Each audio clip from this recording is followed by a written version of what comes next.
कांग्रेसको 14औं महाधिवेशनको तयारी पूरा। शुक्रबार भिरकुटी मण्डपमा हुने उद्घाटन समारोहमा ओली, दाहाल नेपाल समेत सहभागी हुने।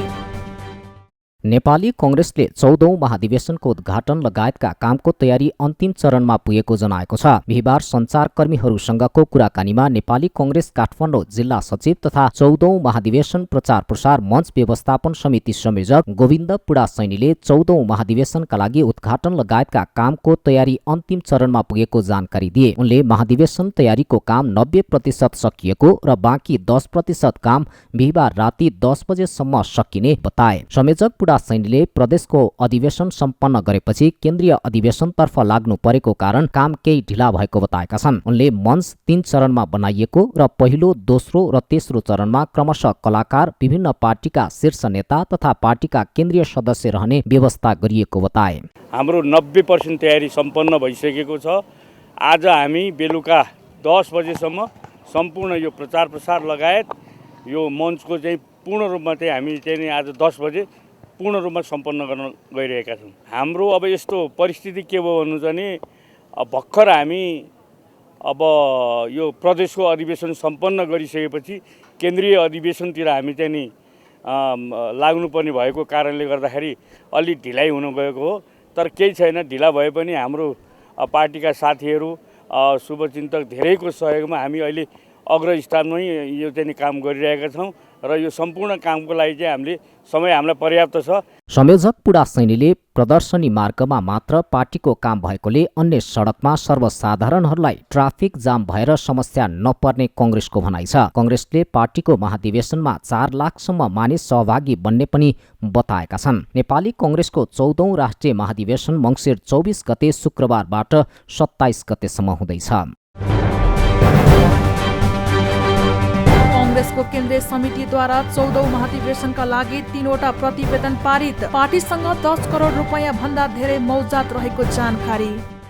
सत्तारूढ दल नेपाली कांग्रेसको केन्द्रीय कार्य समितिको बैठकले 3वटा प्रतिवेदन र एउटा अनुमोदन सम्बन्धी प्रस्ताव पारित गरेको छ। बिहीबार पार्टीको केन्द्रीय कार्यालय सानेपामा बसेको केन्द्रीय कार्य समितिको बैठकले सांगठनिक प्रतिवेदन, लेखा सम्बन्धी प्रतिवेदन र पार्टीको नीति अनुसन्धान तथा प्रशिक्षण प्रतिष्ठानले कार्यकालको बीचमा गरेका कार्यहरू सम्बन्धी प्रतिवेदन, 3वटा प्रतिवेदन र एउटा अनुमोदन सम्बन्धी प्रस्ताव पारित गरेको हो। बैठकपछि पार्टीका प्रवक्ता विश्वप्रकाश शर्माका अनुसार बैठकले महामन्त्री द्वयको तर्फबाट महामन्त्री पूर्ण बहादुर खड्काले सांगठनिक प्रतिवेदन पेश गरेका थिए। उक्त प्रतिवेदनलाई बैठकले सर्वसम्मतिले पारित गरेको र पारित सांगठनिक प्रस्ताव केन्द्रीय महाधिवेशनको बन्द सत्रमा प्रस्तुत हुने प्रवक्ता शर्माले बताए। आज केन्द्रीय कार्य समितिको बैठकले महाधिवेशनतर्फ जाँदै गर्दा यसबीचमा हामीले गरिरहेका तयारीहरू जे छन् त्यो कति व्यवस्थित छन्, त्यसलाई थप व्यवस्थित कसरी गर्न सकिन्छ, यसलाई प्रभावकारी कसरी गर्न सकिन्छ, निर्धारित समय जुन छ त्यो समय थप नगरिकन त्यो समयभित्रै अधिवेशन चुस्त ढङ्गले, दुरुस्त ढङ्गले, प्रभावकारी र व्यवस्थित ढङ्गले कसरी गर्न सकिन्छ भन्ने सन्दर्भमा पनि छलफल भयो। तपाईहरुलाई जानकारी नै छ कि अधिवेशनको तयारीको क्रममा विभिन्न उपसमितिहरू पनि सक्रिय छन् र उपसमितिहरूले अलग्गै पनि पार्टी नेतृत्वलाई यसबारेमा रिपोर्टिङ गरेको र हामीले काममा आवश्यक समन्वय गरेर पनि गरिआएका छौँ। यद्यपि त्यसको अर्थ यो अधिवेशनमा कुनै अन्य प्रस्तावहरू हुने छैनन्, बन्द सत्र नै हुने छैन भन्ने बिल्कुलै होइन। यहाँहरू जान्नुहुन्छ कि केन्द्रीय कार्य समितिले हामीले पूर्व निर्धारित गरे बमोजिम यी विषयमा जाँदैछौँ भने बमोजिम आज 4वटा प्रस्तावहरू केन्द्रीय कार्य समितिको बैठकमा प्रस्तुत भएर पारित भएका छन्। त्यसमध्ये 3वटा प्रतिवेदन र एउटा चाहिँ अनुमोदन सम्बन्धी प्रस्ताव। 3वटा प्रतिवेदन मध्ये पार्टीका द्वय महामन्त्री डाक्टर शशाङ्क कोइराला र पूर्णबहादुर खड्का द्वय महामन्त्री हुनुहुन्छ र पार्टीको केन्द्रीय महाधिवेशनमा महामन्त्रीज्यूहरूको लिखित प्रतिवेदन, त्यसलाई महामन्त्रीको प्रतिवेदन भन्ने हाम्रो प्रचलन छ। महामन्त्रीको प्रतिवेदन केन्द्रीय कार्य समितिको बैठकमा द्वय महामन्त्रीको तर्फबाट महामन्त्री पूर्णबहादुर खड्काले आज प्रस्तुत गर्नुभयो र त्यसमा साथीहरूको राय लिइराखेर त्यसलाई सर्वसम्मतिले आजको बैठकले पारित गर्यो र यी पारित भएको यो प्रतिवेदनलाई उद्घाटन समारोह पछाडि हुने बन्द सत्रमा यसलाई प्रस्तुत गरिनेछ। त्यस्तै बैठकमा कोषाध्यक्षको तर्फबाट प्रस्तुत लेखा सम्बन्धी प्रतिवेदन पेश भएको थियो। सो प्रतिवेदन पनि बैठकले सर्वसम्मतिले पारित गरेको प्रवक्ता शर्माले जानकारी दिए। उनका अनुसार अहिले पार्टीसँग 10 करोड रुपैयाँ भन्दा माथि मौजात रकम रहेको लेखा समितिको प्रतिवेदनमा उल्लेख गरिएको छ। त्यस्तै बैठकले पार्टीका उपसभापति विमलेन्द्र निधि संयोजक रहेको पार्टीको नीति अनुसन्धान तथा प्रशिक्षण प्रतिष्ठानले कार्यकालको बीचमा गरेका कार्यहरू सम्बन्धी प्रतिवेदन पेश गरेको र सो प्रतिवेदन पनि सर्वसम्मत रूपमा पारित गरेको छ। प्रवक्ता शर्माले केन्द्रीय कार्य समितिबाट पारित सबै प्रतिवेदन पार्टीको 14औं महाधिवेशनको बन्द सत्रमा प्रस्तुत हुने बताउनुभयो। त्यस्तै बैठकमा पेश भएको अनुमोदन सम्बन्धी प्रस्ताव पनि सर्वसम्मत पास भएको र बन्द सत्रमा जान मार्ग प्रशस्त भएको छ। प्रतिवेदन लेखा सम्बन्धी प्रतिवेदन छ। यहाँहरू जान्नुहुन्छ कि नेपाली कांग्रेस पार्टीको केन्द्रीय कोषाध्यक्ष सीतादेवी यादव हुनुहुन्छ र नेपाली कांग्रेसको लेखा समितिको संयोजकको रूपमा पार्टीका केन्द्रीय सदस्य श्याम घिमिरेले कार्य गरिरहनु भएको छ र त्यहाँनिर एउटा टिमले कार्य गर्दछ। त्यो कार्य बमोजिम उहाँहरूले आज लेखा सम्बन्धी प्रतिवेदन प्रस्तुत गर्नुभयो। नेपाली कांग्रेस पार्टीको अहिले आएको स्थिति, नेपाली कांग्रेस पार्टीको व्ययको स्थिति, नेपाली कांग्रेससँग मौजात रहेको रकमको स्थिति, यी सबै विषयलाई चाहिँ आज उहाँहरूले प्रस्तुत गर्नुभयो र मैले तपाईहरुलाई यसमा समग्र नभन्दै गर्दाखेरि डिटेल तपाईहरुले प्राप्त गर्नुहुन्छ। साधारण जगेडा कोषमा कति छ, अन्य विवरणमा कति छ भन्ने कुरा उल्लेख छ र करिब नेपाली कांग्रेस पार्टीसँग अहिले 10 करोड बराबर 10 करोड प्लस रकम अहिले मौजात रहेको र अधिवेशनको क्रममा अरू थप रकम उठ्ने र खर्च अधिवेशनमा हुँदै गर्दाखेरि त्यसको आकारमा फरक पर्ने विवरण मैले तपाईहरुलाई उहाँले राखेको विवरण मैले प्रस्तुत गरेँ र बैठकमा उहाँले प्रतिवेदन राखिसक्नु भए पछाडि केन्द्रीय कार्य समितिले त्यसमा पनि केही छलफल गरेर सर्वसम्मतिले पारित गरेको छ। अर्को प्रतिवेदन थियो पार्टीको नीति अनुसन्धान तथा प्रशिक्षण प्रतिष्ठानले यसबीचमा गरेका कार्यहरू सम्बन्धी प्रतिवेदन। नीति अनुसन्धान प्रशिक्षण प्रतिष्ठानका संयोजक एवं पार्टीका उपसभापति विमलेन्द्र निधिले प्रस्तुत गर्नुभएको थियो। प्रतिवेदन पनि बैठकले सर्वसम्मतिले पारित गर्यो। यो 3वटा प्रतिवेदनहरू जो पारित भएका छन् केन्द्रीय कार्य समितिबाट पारित भइसकेर यसले अब महाधिवेशनमा प्रवेश गर्नका लागि मार्ग प्रशस्त भएको छ र महाधिवेशनमा बन्द सत्रमा यी 3वटा प्रतिवेदनहरू त्यहाँ प्रस्तुत हुनेछन्। प्रवक्ता शर्माले बैठकमा पार्टीका नेताहरूले महाधिवेशनलाई अझै व्यवस्थित बनाउन र प्रभावकारी बनाउन गम्भीरताका साथ लाग्नुपर्ने धारणा राखेको पनि बताए। महाधिवेशनमा सकेसम्म सहमतिमै कांग्रेस नेतृत्व चयन गर्ने प्रधानमन्त्री देउवाको भनाई। प्रतिस्पर्धा भए परिणाम स्वीकार गर्नुपर्ने जिकिर। प्रधानमन्त्री एवं नेपाली कांग्रेसका सभापति शेरबहादुर देउवाले पार्टीको 14औं महाधिवेशनमा सकेसम्म सहमतिमा नेतृत्व चयन गर्ने बताएका छन्। प्रधानमन्त्री देउवाले सहमतिका लागि गरिएको प्रयास सफल नभए मात्रै निर्वाचनबाट नेतृत्व चयन हुने पनि स्पष्ट पारे। पार्टीका सहमहामन्त्री डाक्टर प्रकाश शरण महतद्वारा लिखित पुस्तक Nepali Congress and nation building नामक पुस्तकको बिहिबार काठमाडौँमा विमोचन गर्दै उनले नेतृत्व चयनका लागि हुने प्रतिस्पर्धालाई लिएर कुनै पनि किसिमको कटुता मालिन्य र असहिष्णुता प्रदर्शन नगर्न पनि आग्रह गरे। प्रधानमन्त्री देउवालले महाधिवेशनलाई सफलताका साथ सम्पन्न गरेर गाउँ घरमा फर्की कांग्रेसलाई आगामी आम निर्वाचनमा सबैभन्दा ठूलो पार्टी बनाउने अभियानमा जुट्न पनि पार्टीका नेता कार्यकर्तालाई आह्वान गरे। अहिलेको पार्टीको महाधिवेशन अत्यन्तै महत्त्वपूर्ण छ नेपाली कांग्रेसका लागि। मलाई लाग्छ नेपालकै प्रजातान्त्रिक भविष्यका लागि पनि अत्यन्तै महत्त्वपूर्ण यो अधिवेशन हो। यो अधिवेशनमा सबै साथीहरूको उत्साह छ, सब मान्छे उत्साहित भएर आएका छन्। मलाई विश्वास छ यस उत्साहपूर्ण घडीमा यसलाई सफल पारेर फर्किँदाखेरि सबै पार्टीका साथीहरूले अत्यन्त उत्साहका साथ गाउँघरमा फर्केर यो पार्टीलाई बलियो बनाएर भोलिको आम चुनावमा नेपाली कांग्रेसलाई फर्स्ट पार्टी, सबभन्दा ठुलो पार्टी, बहुमतकै पार्टी बनाउने काममा सबै साथीहरू लाग्नु होला भन्ने अनुरोध गर्न चाहन्छु। मलाई अहिले धेरै समय छैन, मलाई विश्वास छ र चाहिँ यस काममा हाम्रो पार्टीका सबै साथीहरू लागु हुनेछ। हामीहरू भरसक सहमतिका साथ अगाडि जान्छौँ। नयाँ प्रजातान्त्रिक तरिकाले के लागेन भने हामी अधिवेशनमा प्रतिस्पर्धा पनि होला, तर प्रतिस्पर्धाबाट हुने जो चाहिँ प्रतिस्पर्धा जितहार हुन्छ, जितहारलाई हार्नेले जित्नेलाई सहयोग गर्ने, जित्नेले हार्नेको सहयोग लिने। प्रधानमन्त्री देउवाले नेपालको प्रजातान्त्रिक भविष्यका लागि समेत नेपाली कांग्रेसको 14औं महाधिवेशन महत्वपूर्ण रहेको दावी समेत गरे। कार्यक्रममा कांग्रेस सहमहामन्त्री डाक्टर लेखक महतले पुस्तक नेपाली कांग्रेसको आर्थिक नीति जान्न चाहनेका लागि उपयोगी हुने बताएका थिए। आफू जहाँ बस्यो कांग्रेस त्यही हुने कांग्रेस नेता सिटौलाको भनाई। उम्मेदवारी घोषणा भने मनोनयनको समयमा मात्रै गर्ने। नेपाली कांग्रेसका नेता कृष्ण सिटौलाले आफू जहाँ बस्यो कांग्रेस त्यही हुने दावी गरेका छन्। बिहीबार काठमाडौँमा आफ्नो समूहको भेला गर्दै सिटौलाले भने म जहाँ छु त्यहाँ कांग्रेस रहने बताएका हुन्। छोटो मन्तव्य राखेका सिटौलाले आफ्नो उम्मेदवारी चुनावी धारणा भने मङ्सिर 25 गते मनोनयन दर्ता अघि मात्र सार्वजनिक गर्ने जानकारी दिए। म आज बोले भोलि पनि बोल्छु भोलि उद्घाटन सत्रमा र मेरो चुनावी रणनीतिक दृष्टिकोणले बोल्ने चुनाव भनेको रणनीतिक दृष्टिकोणबाट मैले बोल्ने कुरा पर्सिका दिन मात्रै आउँछ। नोमिनेसन गर्नुभन्दा अगाडि 25 गते नोमिनेसन हुन्छ। नोमिनेसन गर्नुभन्दा अगाडि मात्रै म आफ्नो कुरा राख्नेछु। पार्टीमा मसँग जोडिएका साथीहरू स्थापित गर्ने मेरो लक्ष्य रहन्छ। साथीहरूलाई स्थापित गर्दै जाँदा म स्थापित कहाँ आउने रहेछु कति हुन्छ मलाई थाहा छैन। तर सबै कुरा मन्जुर छ, सबै कुरा मलाई मन्जुर छ। साथीहरूलाई बलियो बनाउँदा स्वतः म बलियो हुन्छु भन्ने मेरो मान्यता छ।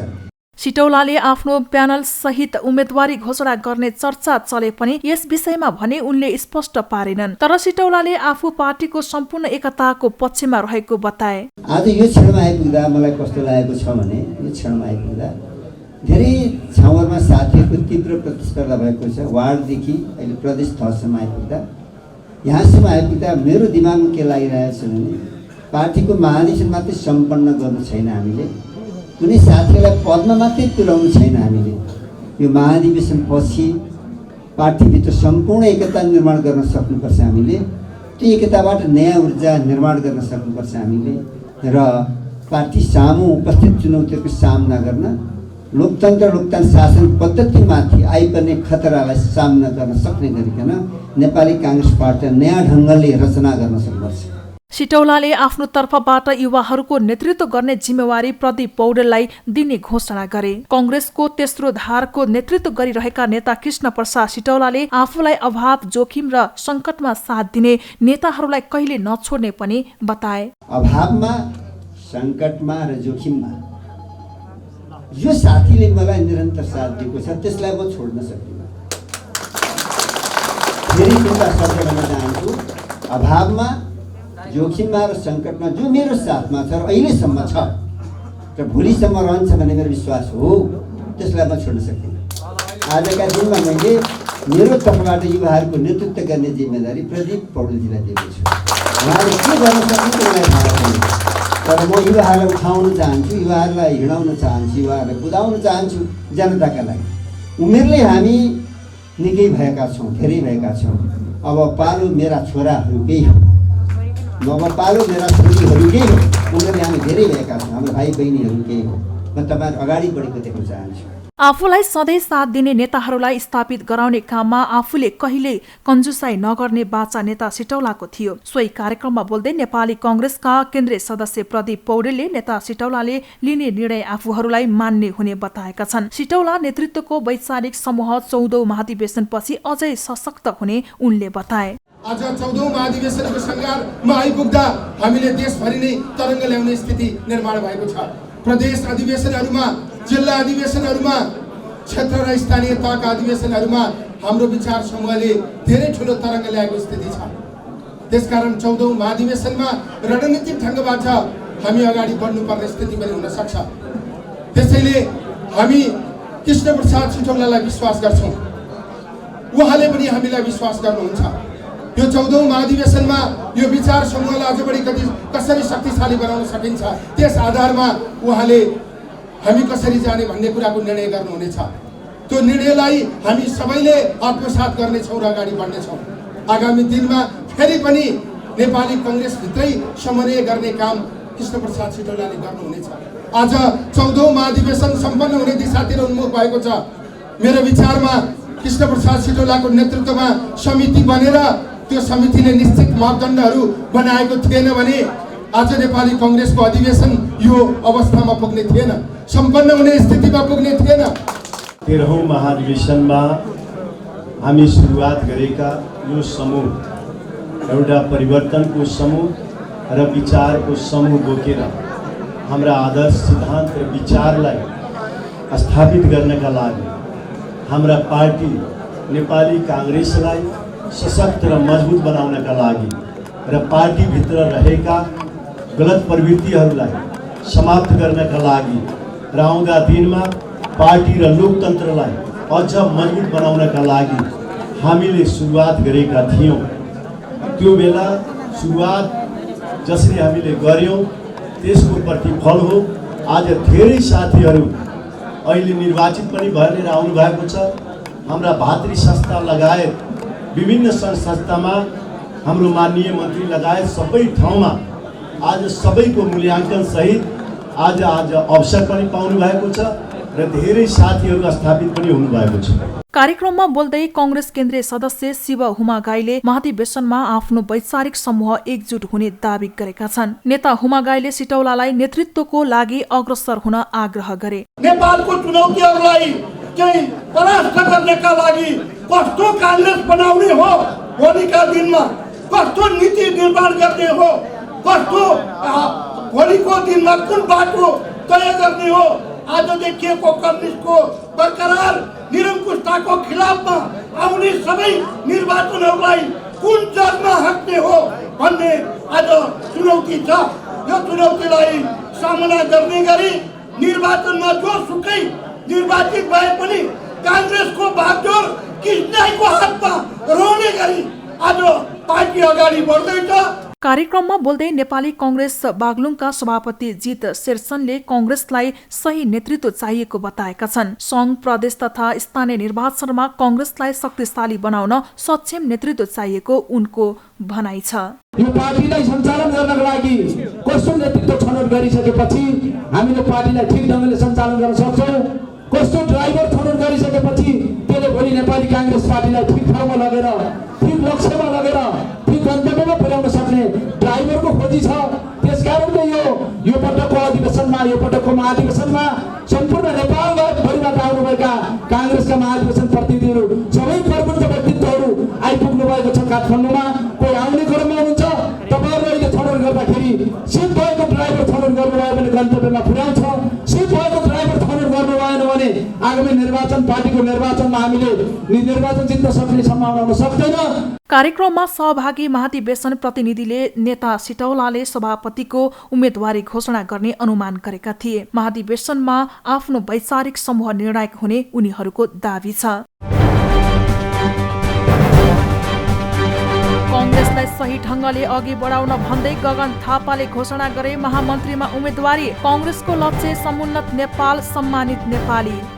नेपाली कांग्रेसका नेता गगन थापाले महामन्त्री पद कांग्रेसको राजनैतिक कार्यदिशाको प्रस्तावक समेत रहने भएकाले आफूले यस पदमा उठ्ने निर्णय गरेको बताएका छन्। महामन्त्रीमा उम्मेदवारीका निम्ति आफ्नो अवधारणा पत्र सार्वजनिक गर्दै थापाले कांग्रेसलाई राजनैतिक रूपमा सही ढंगले अघि बढाउन आफू उम्मेद्वार बन्न लागेको बताएका हुन्। राजनैतिक कार्यदिशाको प्रस्तावक महामन्त्री हुने भएकाले आफ्नो उम्मेदवारी भएको थापाको भनाइ छ।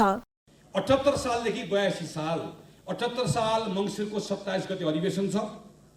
30 गते वा 1 गते परिणाम आउला। त्यो परिणामले तपाईको माया विश्वासले मैले कांग्रेसको महामन्त्री हुने मैले मौका र अवसर पाएँ भने मेरो गन्ती त्यहीबाट सुरु हुन्छ।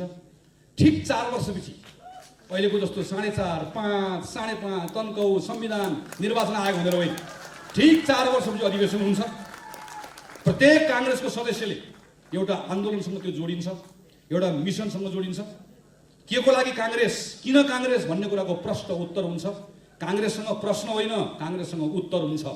कांग्रेससँग समस्या होइन, कांग्रेससँग समाधान हुन्छ। त्यो कांग्रेस बनाउने हो। कांग्रेसको महामन्त्री कुर्सीमा बस्ने मात्र नभई पार्टीको राजनीतिक लाइन प्रस्तावित गर्ने जिम्मेवारी रहेको उनले बताए। पार्टीले चुनाव जित्छ मात्रै भन्यो भने सबैमा पदको आकांक्षा बढ्ने भन्दै नयाँ सपना र संकल्प र कार्यक्रम ल्याउनु पर्ने थापाले जोड दिए। आफ्नो अवधारणामा उनले समुन्नत नेपाल, सम्मानित नेपाली नारा अघि सारेका छन्। यो कार्यक्रम केपी ओलीको समृद्ध नेपाल, सुखी नेपाली भन्दा निकै पृथक रहेको थापाको दावी छ। थापाले जनतासँग वाचा गरे अनुसार काम गर्न नसकेका दलहरूमा अब बहाना नरहेको बताएका छन्। आफ्नो अवधारणा पत्र सार्वजनिक गर्दै उनले आन्दोलनपछि प्राप्त राजनीति उपलब्धि भए पनि जनता माझ गरेको वाचा पूरा गर्न नसकेको बताए। एउटा राजनीतिक कार्यक्रम बोकेर जनताको बीचमा जान्छ र जनतालाई रुख चिन्हमा मत हालौँ लाग्ने काङ्ग्रेस बनाउँछ, शानदार ढङ्गले निर्वाचन जितेर आउँछ र अहिलेसम्म कुनै पनि सरकारले गर्न नसकेको डेलिभरी सुशासन त्यो काङ्ग्रेसले गर्छ। किनकि ऊ प्रष्ट हुन्छ मेरो लक्ष्य समुन्नत नेपाल हो भनेर, ऊ प्रष्ट हुन्छ किनकि उसँग पहिले कार्यक्रम तयार भएको हुन्छ, ऊ प्रष्ट हुन्छ किनकि त्यो सरकारको कार्यक्रम बोकेर बस्ने कुनै पनि साथी व्यक्तिको लागि, मेरो लागि होइन अरूको लागि, मलाई होइन हामीको लागि भनेर त्यहाँ गएको हुन्छ, इमानदार भएर काम गर्छ। 4 वर्ष यो चक्रमौली सरकार चलाउँछ। 82 सालसम्मको हाम्रो अवधि सकिन्छ। मेरो परीक्षा तपाईँले मलाई यो परीक्षाको उत्तीर्ण गराउनु भयो भने म त्योभन्दा अरू कक्षामा पढ्नको लागि योग्य हुन्छ कि हुन्न भन्ने, परीक्षा उत्तीर्ण भए योग्य भइन्छ, परीक्षा उत्तीर्ण नभए योग्य भइन्न। जीवनको सबभन्दा महत्त्वपूर्ण राजनीतिक परीक्षा त्यहीँबाट सुरु हुन्छ। 5 वर्ष कम्युनिस्टले सरकार चलाउने र जनताको पक्षमा काम गर्ने विश्वास गरेर तत्कालीन प्रधानमन्त्री केपी ओलीलाई शुभकामना दिएको भन्दै उनले तर त्यस अनुसार काम नहुँदा जनतालाई दिने जवाफ नभएको र जनता पनि निराश भएको थापाले बताए। मेरो सभापति को हुनुहुन्छ मलाई अहिलेसम्म पनि थाहा छैन, तर यति कुरा भन्छु म आफ्नो लागि मात्र मत माग्न तपाईँहरूको बिचमा पर्छु उभिन्न। किनकि म जोसँग सभापति, म जसलाई सभापतिको मत हाल्छु मैले सभापति उम्मेदवार उसैलाई मान्दछु र किन मत हाल्यो भन्ने प्रश्नको उत्तर पनि लिएर तपाईँहरूको बिचमा आउँछु। किनकि एउटा महामन्त्रीले यो राजनीतिक लाइन म अगाडि बढाउँछु, यो साङ्गठनिक लाइन म अगाडि बढाउँछु भनिरहँदै गर्दा के ख्याल गर्ने पर्छ भने पार्टीको मूल नेतृत्व भनेको फेरि पनि सभापति नै हो। जनताले नागरिकले काङ्ग्रेस भनेर हेर्दै गर्दा हेर्ने मुख्य नेतृत्वलाई नै हो। त्यो मुख्य नेतृत्वलाई हेर्दै गर्दाखेरि ठिक देखिएन भने, पार्टी सफा देखिएन, पवित्र देखिएन, अघि मैले भनेको जस्तो भरोसा गर्न योग्य देखिएन भने एउटा महामन्त्रीले उफ्रिएर कहिलेकाहीँ बिचसम्म मात्र पुग्न सक्छ, माथिको सिलिङ छुने अवस्था नआउन पनि सक्दछ। पार्टी पुनर्जागरण र रूपान्तरण नारा दिएका नेता थापाले अब कांग्रेसले म होइन हामी भनेर काम गर्ने बताए। कांग्रेसको सदस्य हुनु र चुनाव जित्नु भन्दा पनि संकल्प सहित काम गर्न दृढता आवश्यक पर्ने भन्दै उनले आफूले काम गर्नकै लागि महामन्त्री पदमा उम्मेदवारी घोषणा गरेको बताए। कांग्रेसको महामन्त्री भनेको कुर्सीमा बस्ने मात्र होइन, पार्टीको नीति अनुसार काम गर्ने व्यक्ति रहेको भन्दै नेता थापाले प्रत्येक नेपाली संघको क्षमता प्रयोग गर्न शिक्षा, स्वास्थ्य लगायतका क्षेत्रमा काम गर्नुपर्ने बताए। शुक्रबारदेखि सुरु हुने नेपाली कांग्रेसको महाधिवेशनमा महामन्त्री पदमा उम्मेदवारी दिँदै थापाले कांग्रेस चुइएको पाल टाल्ने पार्टी रहेको बताए। कांग्रेस नेताहरूले पटक पटक निवासन जेल यातना भोगेको उल्लेख गर्दै एउटा विचार बोकेको आधारमा सत्ताले यातना दिने प्रचलन नेपालमा रहेको बताए। नेपालमा कांग्रेसको राजनीति गर्नेहरूले म को बारेमा होइन हामी को बारेमा सोचेको उल्लेख नेता थापाले गरे। उनले बोल्न सक्ने, गर्न सक्ने र सुन्न सक्ने कांग्रेसको आवश्यकता समेत औलाए। प्रधान न्यायाधीश हटाएर न्यायालयमा सुधार नआउने एमालेको भनाई। न्यायपालिकामा आमूल परिवर्तन जरुरी रहेको उपमहासचिव ग्यावालीको भनाई। नेकपा एमाले एउटालाई हटाएर अर्को व्यक्तिलाई ल्याउँदैमा न्यायालयमा सुधार नआउने भन्दै प्रधान न्यायाधीश चोरेन्द्र शमशेर जवरालाई हटाउने पक्षमा नरहेको बताएको छ। राजनीतिक दलहरू अहिले छद्म युद्ध लडिरहनु भएको छ न्यायालयसँग, आफू देखिनुहुन्न, तर उहाँहरू छद्म युद्ध किन लडिरहनु भएको छ भने उहाँहरूका विरुद्ध अदालतमा मुद्दाहरू छन्। यसरी तर्साएर न्यायालयलाई, न्यायाधीशहरूलाई आतंकित बनाइसकेपछि भोलि आफ्नो विरुद्ध कुनै पनि फैसला हुँदैन। अहिले चालु रहेका अदालतमा दर्ता भएका कुनै पनि मुद्दामा मेरो विरुद्ध फैसला हुँदैन भन्ने ढङ्गले उहाँहरू छद्म युद्ध लडिरहनु भएको छ। यस्ता छद्म युद्ध, यस्ता गुटगत स्वार्थहरूमा नेकपा एमाले जान चाहँदैन। त्यसो भएको हुनाले न्यायालयको समग्र सुधार, यसको प्रस्थान बिन्दु उहाँहरू आफैले जुन डायग्नोसिस गर्नुभएको छ, छानबिन समिति बनाएर न्यायालयमा यो खालका विकृतिहरू छन्, यी विकृतिहरू यसरी हट्नुपर्छ, बिचौलियाहरू छन्, कारवाही गरिनुपर्छ, भ्रष्टाचार छ, घुसखोरी छ, यो खालको जे कुराहरू उहाँहरूले भन्नुभएको छ त्यो प्रतिवेदन कार्यान्वयन गर्ने हो भनेदेखि न्यायालयको सुधार त्यहाँबाट हुन्छ। हामी न्यायालयको सुधारको पक्षमा छौँ। व्यक्तिलाई राखेर या व्यक्तिलाई हटाएर, एकजना व्यक्तिको ठाउँमा अर्को व्यक्तिलाई ल्याएर या एकजना व्यक्तिलाई हटाएर अहिलेका समस्याहरूको समाधान हुन्छ भन्ने हामीलाई लाग्दैन। यो समस्याको स्रोत भदौ 28 को परमादेश हो जहाँ असार 28 को जहाँ नाग्नै नहुने लक्ष्मण रेखाहरू नागियो। न्यायालय र सर्टेन राजनीतिक शक्तिहरूको बिचमा जुन अपवित्र गठबन्धन भयो त्यो गठबन्धनले सिर्जना गरेको बाइ प्रोडक्ट मात्रै हो यो। त्यस कारणले गर्दा त्यसको जरामा नगइकन अहिले चलिरहेका आन्दोलनले समस्या समाधान नगर्ने भएको हुनाले हामी ठिक छ उहाँहरू बस्नुहोस्, छलफल गर्नुहोस्, राजनीतिक दलहरूका केही सहयोगहरू चाहियो भनेदेखि त्यसमा न्यायालय सुधारका हरेक कदमहरूमा हाम्रो साथ रहन्छ। तर एकजना व्यक्तिलाई हटाएर अर्को व्यक्तिलाई ल्याउने जस्ता गुटगत कुराहरूमा नेकपा एमाले इन्भल्भ हुन चाहँदैन।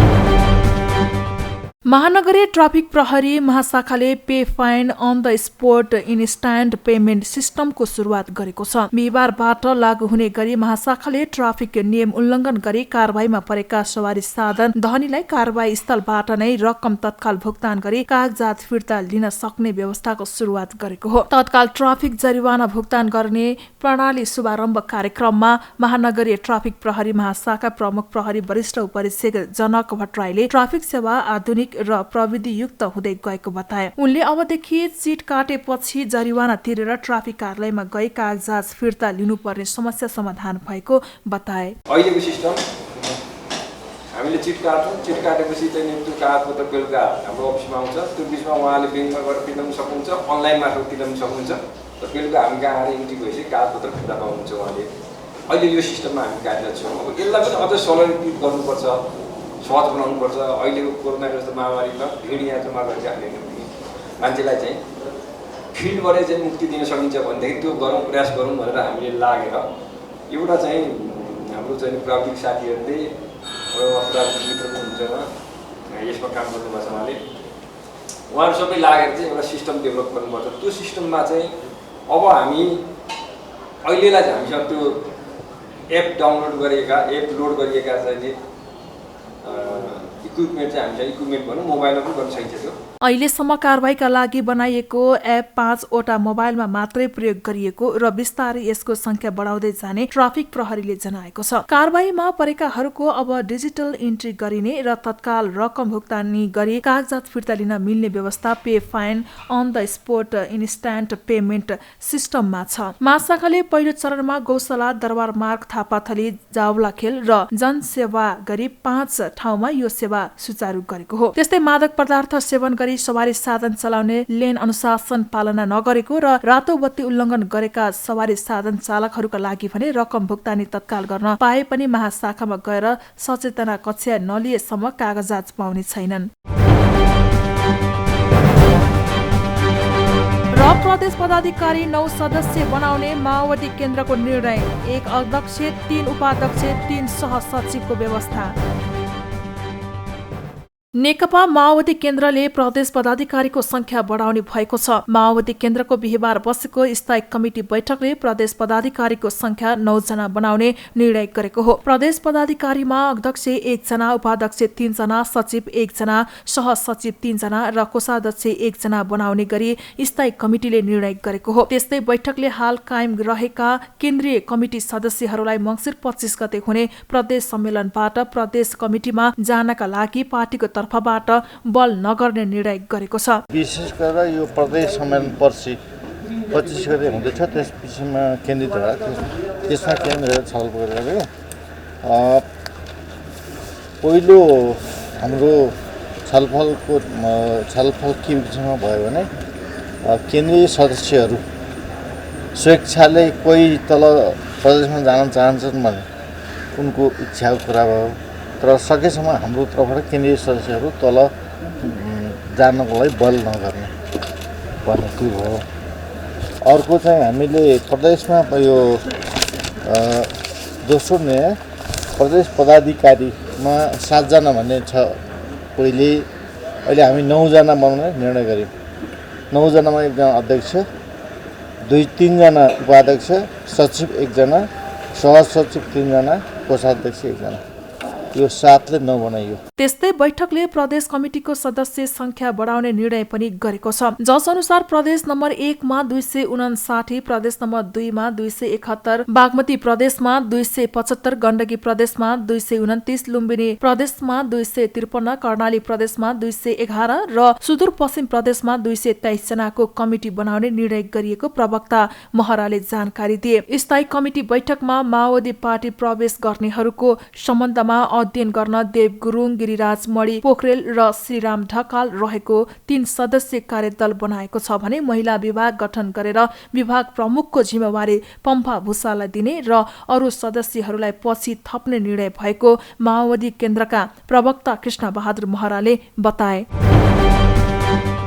ऊर्जा, जलस्रोत तथा सिंचाई मन्त्री पम्फा भूषालले सबै क्षेत्रमा विद्युतीय साधनको उपयोग गर्नुपर्ने बताएकी छन्। बिहिबार काठमाडौँमा आयोजित सामुदायिक विद्युत उपभोक्ता राष्ट्रिय महासंघ नेपालको 6औं राष्ट्रिय महाधिवेशनको उद्घाटन गर्दै मन्त्री भूषालले विद्युतीय क्षेत्रको अग्रगमनका लागि ऊर्जाका सबै क्षेत्रमा जलविद्युतको खपत बढाउनु पर्ने पनि बताइन्। उनले सरकारले अघि बढाएका नीतिका कारण निजी उत्पादकले समेत विद्युत उत्पादन गर्न पाउने अवसरले अब घरायसी प्रयोगमा पर्याप्त विद्युत उपलब्ध गराउने स्थितिमा पुगेको बताइन्। मन्त्री भूषालले जनतामा 2 वर्षभित्रै विद्युतीकरण गर्ने सरकारको नीति रहेको भन्दै यसमा सामुदायिक विद्युत उपभोक्ता महासंघले सहयोग गर्नेमा विश्वस्त रहेको बताइन्। उनले महासंघको नेतृत्वले सबै क्षेत्रमा जलविद्युत उत्पादन गर्ने अभियानलाई अघि बढाउन सहयोग गर्ने बताइन्। मन्त्री भूषालले उपभोक्ता महासंघले अब नयाँपन र औचित्यतामा केन्द्रित भएर धेरै विद्युत खपत गराउने र सबै ऊर्जामा विद्युतीय ऊर्जा उपभोग गर्ने अभियानका रूपमा रूपान्तरण गर्दै लैजानु पर्ने बताइन्। अब अहिले एकातिर हामी आम जनतामा 2 वर्षभित्रै विद्युतीकरण गर्ने सरकारको नीति छ। अब चाहिँ हामी ऊर्जाका सबै क्षेत्रमा जलविद्युत उत्पादन गर्ने अभियानलाई चाहिँ अगाडि बढाउनुपर्छ। यो उपभोक्ता महासंघको अब नयाँपन र औचित्यता चाहिँ अब बढीभन्दा बढी विद्युत खपत गराउने र सबै ऊर्जामा चाहिँ विद्युतीय ऊर्जा मतलब उपयोग गर्ने खपत गराउने अभियानका रूपमा चाहिँ यसले आफूलाई रूपान्तरण गरोस्। मन्त्री भूषालले कतिपय सामुदायिक संस्थाहरूले समयमै विद्युत भुक्तानी नगरेको विनियमावलीले तोकेको भन्दा बढी क्षमताको लोड स्वीकृति गर्ने गरेको र समयमै ग्राहकहरूको समस्या समाधान नगरेको गुनासो मन्त्रालयमा आइरहेको बताइन्। उनले केही सामुदायिक संस्थाका उपभोक्ताहरूले आफूलाई संस्थाबाट अलग बनाई नेपाल विद्युत प्राधिकरणबाट सेवा दिन अनुरोध गरिरहेको गुनासो आएको पनि बताइन्। नबिल ब्याङ्कले नबिल डिजी ब्याङ्क पोर्टल सार्वजनिक गरेको छ। बिहिबार ब्याङ्कले काठमाडौँमा एक कार्यक्रम आयोजना गरी ग्राहकहरूलाई एक द्वार प्रणाली मार्फत सरल ब्याङ्किङ सेवाको अनुभव गराउनका लागि डिजी ब्याङ्क पोर्टल सार्वजनिक गरेको हो। नबिल डिजी ब्याङ्क पोर्टलको सार्वजनिक ब्याङ्कका प्रमुख कार्यकारी अधिकृत सीईओ अनिल केसरी शाहले गरेका हुन्। सीईओ शाहले पोर्टल सार्वजनिक कार्यक्रममा बोल्दै मानिसको दैनिकी प्रविधिसँग जोडिएको बताए। उनले अब हरेक काम प्रविधि मन्त्री बन्दै गएकाले नबिल ब्याङ्कले पनि ब्याङ्किङ कारोबार मात्रै नभएर सबै सेवा अनलाइन मार्फत दिनको लागि डिजी ब्याङ्क पोर्टलको सुरुवात गरेको बताए। सीईओ शाहले नबिल ब्याङ्कले कोभिड-19 भन्दा अगाडि डिजिलका कुरा गरे पनि प्रयोगमा नआएको बताए। तर कोभिड-19 को महामारी पछि बजारको माग अनलाइन डिजिटल प्रविधि भएको बताए। उनले नबिल ब्याङ्कले कम्प्युटराइज ब्याङ्कबाट सुरु गरेको यात्रा अब साँच्चीकै डिजिटल ब्याङ्कको विकास गर्ने गरी नबिल डिजी ब्याङ्क पोर्टल सुरुवात गरेको बताए। पहिलो इन्सपिरेसन चाहिँ साँच्चै नै मार्केटलाई रेडी गरेको कोभिडले हो। कोभिडभन्दा पहिला कोहीले पनि यो एप यो गर्ने उ थिएन। अहिले सबै चिज डिजिटल छ होइन। र त्यो इकोसिस्टम भनेर जुन मैले भने अहिले अनलाइन अर्डर गरेर तरकारीदेखि लिएर औषधिदेखि लिएर सबै चिज आउँछ। त्यो अनलाइनको पेमेन्ट गर्नलाई पनि त उ चाहियो। त्यो इकोसिस्टम एउटा मार्केट प्लेस बन्यो एउटा। दोस्रो मैले भने हाम्रो कोर ब्याङ्किङ सिस्टमलाई जब हामीले अपग्रेड गऱ्यौँ फिनिकलको 10.25 मा कोर ब्याङ्किङ सिस्टम एकदम रिजिलियन्ट नभइकन डिजिटल गर्न सकिँदैन। त्यो कोर ब्याङ्किङ सिस्टम अपग्रेड गऱ्यौँ। तेस्रो चाहिँ हामीले जुन टिम एउटा बिल्ड गरेको छौँ अहिले नाबिलमा यो डिजी गर्नलाई चाहिँ त्यसले उहाँहरूले पनि चाहिँ एउटा इकोसिस्टम बनाऊ। अब चाहिँ ब्याङ्किङ सेवा आज सुरुवात गरौँ, आउने दिनहरूमा सबै चिज यसबाटै होस्। मान्छेले खाना अर्डर गर्नेदेखि लिएर टिकट किन्नेदेखि लिएर त्यो सबै चिज एउटैमा होस्। र यसमा चाहिँ यो सिक्ने हामीले अघि भने पार्टनरहरू पनि छन् होइन, जुन टेक्नोलोजी पार्टनरहरू छन्, जुन एडभान्स मार्केट्सहरू छन्, त्यहाँबाट पनि सिकेर आइसकेपछि चाहिँ हामीलाई लाग्यो कि अहिले समय ठिक छ, किनभनेदेखि मार्केट पनि रेडी छ, हाम्रो कोर ब्याङ्किङ सिस्टम पनि अपग्रेड भएर एकदम इन्टरनेसनल स्ट्यान्डर्डमा पुगेको छ र हाम्रो टिम पनि छ। यो तिनटै चिज भएपछि चाहिँ ल अब अहिले हामीले नआँटे कसले आँट्ने त, फर्स्ट कम्प्युटराइज ब्याङ्कलाई चाहिँ फुल्ली डिजिटाइज ब्याङ्क चाहिँ हाम्रो यो कन्भर्जन गरौँ भन्ने भयो। अब उक्त पोर्टलबाट नबिल ब्याङ्कका ग्राहकहरूले एकद्वार प्रणाली मार्फत सेवाहरू प्राप्त गर्न सक्नेछन्। ब्याङ्कले ग्राहकलाई सहज र सरल ब्याङ्किङ अनुभव प्रदान गर्न पोर्टल मार्फत उत्पादन सेवा सुरुवात गरेको छ। नबिल डिजी ब्याङ्कमा online fixed deposit, debit credit card अनुरोध, debit card replacement, merchant onboarding र रिटेल एसएमई लोन आवेदन लगायतका सेवा उपलब्ध हुनेछन्। साथै आगामी दिनमा थप अनलाइन सेवाहरू थप गर्दै जाने योजना बनाएको ब्याङ्कले बताएको छ। यसैगरी Nabil virtual I card Nabil smart bank app भित्र इम्बोर्स्ड गरिएको सेवा हो, जसको माध्यमबाट ग्राहकले सजिलैसँग आफ्नो प्यान अपलोड गरी भर्चुअल आई कार्डका लागि आवेदन दिन सक्नेछन्। साथै ब्यालेन्स टप अप पनि गर्न सकिन्छ।